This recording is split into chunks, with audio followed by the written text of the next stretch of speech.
Friends, welcome to my YouTube channel. ಇವತ್ತು ನಾನು chicken gravy ಹೇಗೆ ಮಾಡೋದು ಅಂತ ಈ ವಿಡಿಯೋದಲ್ಲಿ ಹೇಳ್ಕೊಡ್ತಾ ಇದ್ದೀನಿ. ಒಂದು ಪ್ಲೇಟಲ್ಲಿ ಕೊತ್ತಂಬರಿ, ಕೊಬ್ಬರಿ, ಶುಂಠಿ, ಬೆಳ್ಳುಳ್ಳಿ, ಈರುಳ್ಳಿ, ಟೊಮೊಟೊ ಇಟ್ಕೊಂಡಿದ್ದೀನಿ.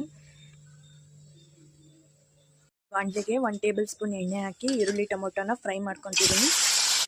ಈರುಳ್ಳಿ ಟೊಮೊಟೊನ ಚೆನ್ನಾಗಿ ಫ್ರೈ ಮಾಡಿಕೊಂಡು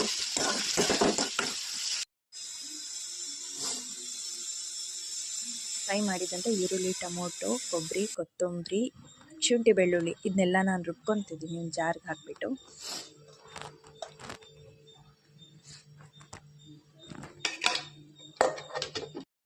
ಒಗ್ಗರಣೆಗೆ ಚಕ್ಕೆ, ಪಲಾವ್ ಎಲೆ, ಏಲಕ್ಕಿ, ಈರುಳ್ಳಿ, ಹಸಿಮೆಣಸಿನ್ಕಾಯಿ ಇಟ್ಕೊಂಡಿದ್ದೀನಿ.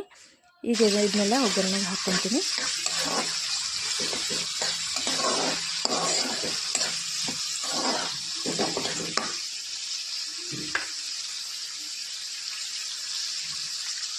ಚೆನ್ನಾಗಿ ತೊಳೆದಿಟ್ಕೊಂಡಿರೋ ಚಿಕನ್ ರೆಡಿ ಇದೆ. ಈಗ ಒಗ್ಗರಣೆಗೆ ಚಿಕನ್ನ ಫಸ್ಟ್ ಹಾಕ್ತೀನಿ ನಾನು.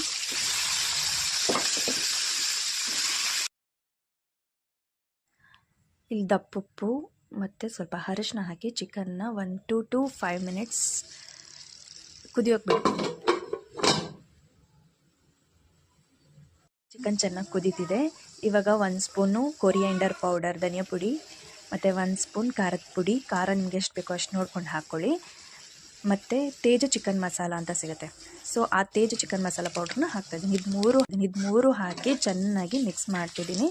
ಮಿಕ್ಸ್ ಮಾಡಿ ಒಂದು ಸ್ವಲ್ಪ ಹೊತ್ತು ಹಾಗೆ ಕುದಿಯೋಕ್ಕೆ ಬಿಡ್ತೀನಿ. ಮತ್ತು ನಂತರ ನಾನು ರುಬ್ಕೊಂಡಿರೋಂಥ ಮಸಾಲಾನ ಹಾಕ್ತಾಯಿದ್ದೀನಿ. ಮಸಾಲ ಹಾಕಿಬಿಟ್ಟು ಚೆನ್ನಾಗಿ ಮಿಕ್ಸ್ ಮಾಡ್ತಿದ್ದೀನಿ. ಆಮೇಲೆ ನಮಗೆ ಎಷ್ಟು ಬೇಕೋ ಅಷ್ಟನ್ನು ವಾಟರ್ನ ಆ್ಯಡ್ ಮಾಡಿಕೊಂಡು ಕುದಿಸ್ತಾ ಇದ್ದೀನಿ. ಈಗ ನಾನು ಲಾಸ್ಟಲ್ಲಿ ಕುದೀತಾ ಇರಬೇಕಾದ್ರೆ ಕೊತ್ತಂಬರಿ ಮತ್ತು ಪುದೀನಾನ ಕಟ್ ಮಾಡ್ಕೊಂಡಿದ್ದೀನಿ, ಅದನ್ನ ಉದುರಿಸ್ತಾ ಇದ್ದೀನಿ.